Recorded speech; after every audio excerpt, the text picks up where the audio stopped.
Великой Победы! Ура!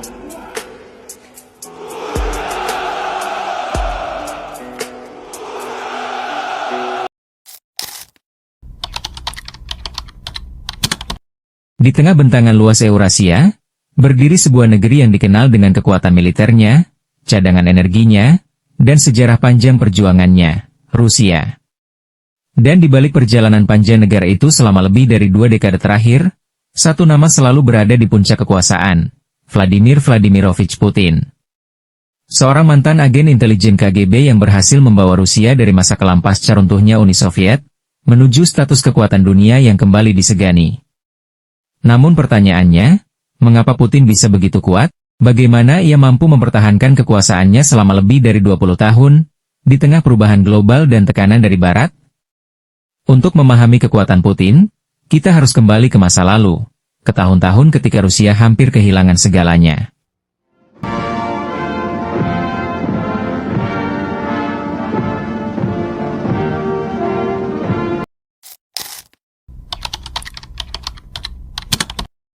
Vladimir Putin lahir pada tahun 1952 di Leningrad, kini dikenal sebagai Saint Petersburg.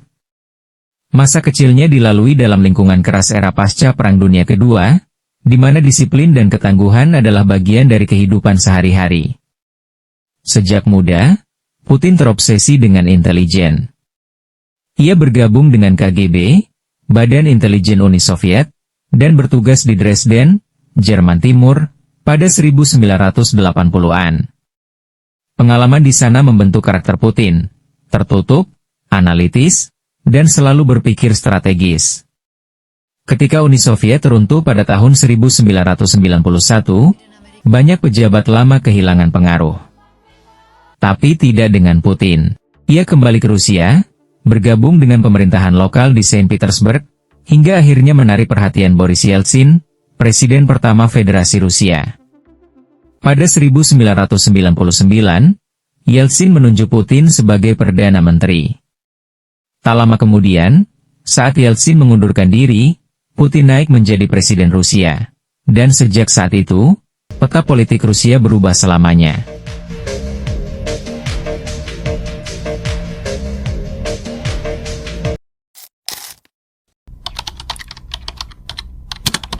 Ketika Putin mengambil alih kekuasaan pada tahun 2000, Rusia sedang dalam krisis besar.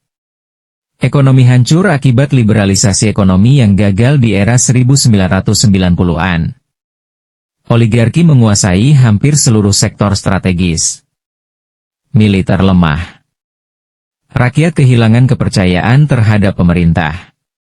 Putin memahami satu hal, Rusia tidak akan kembali disegani tanpa stabilitas nasional dan sentralisasi kekuasaan. Ia mulai dengan langkah-langkah tegas, menertibkan para oligarki, seperti Mikhail Khodorkovsky, yang mencoba menantang pemerintah, memulihkan kendali negara atas perusahaan minyak dan gas, seperti Gazprom dan Rosneft. Membangun kembali citra negara kuat dengan memperkuat militer dan aparat keamanan. Dalam waktu kurang dari 5 tahun, ekonomi Rusia tumbuh pesat, terutama karena kenaikan harga minyak dunia. Rakyat mulai menikmati stabilitas yang hilang sejak runtuhnya Uni Soviet, dan Putin mendapat legitimasi politik yang kuat.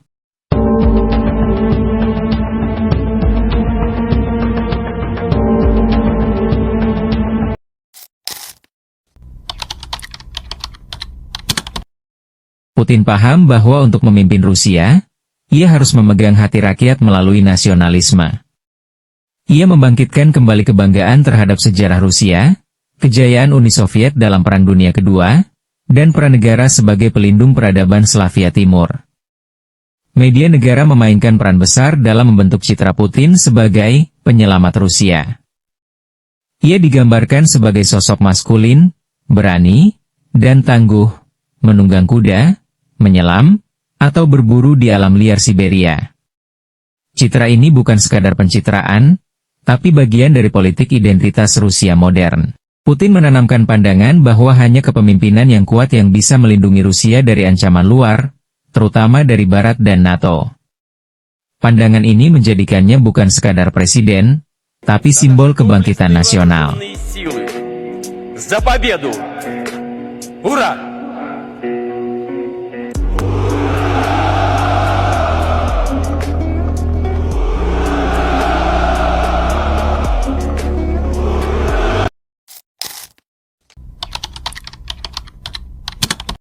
Kekuatan Putin bukan hanya karena harisma atau nasionalisme, tapi juga karena struktur kekuasaan yang sangat disiplin. Rusia di bawah Putin dikenal memiliki sistem politik yang disebut vertical of power. Artinya, semua jalur kekuasaan, dari pemerintah daerah, parlemen, hingga media, terhubung langsung ke pusat, yaitu Kremlin.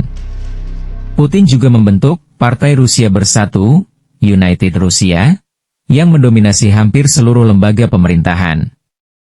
Oposisi dibatasi ruang geraknya, sementara media independen banyak yang dikontrol negara atau dibungkam secara halus melalui tekanan ekonomi.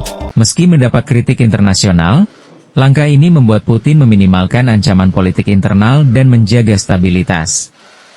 Dalam konteks Rusia, negara dengan sejarah panjang ketidakstabilan politik, hal itu dianggap sebagai bentuk perlindungan terhadap negara, bukan sekadar otoritarianisme.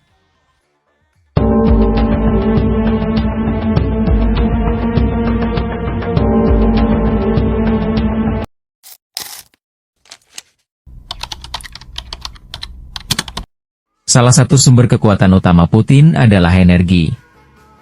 Rusia adalah salah satu produsen gas alam dan minyak terbesar di dunia. Putin menggunakan energi sebagai senjata geopolitik, terutama terhadap Eropa. Negara-negara Eropa Timur dan Barat sangat bergantung pada gas Rusia melalui jaringan pipa seperti Nord Stream. Kondisi ini memberi Kremlin kekuatan untuk menekan atau bernegosiasi dengan posisi yang sangat kuat. Selain itu, Putin mendorong kebangkitan industri pertahanan, teknologi nuklir, dan kerjasama dengan Asia, terutama Cina dan India. Langkah diversifikasi ini membuat Rusia tidak sepenuhnya tergantung pada pasar barat.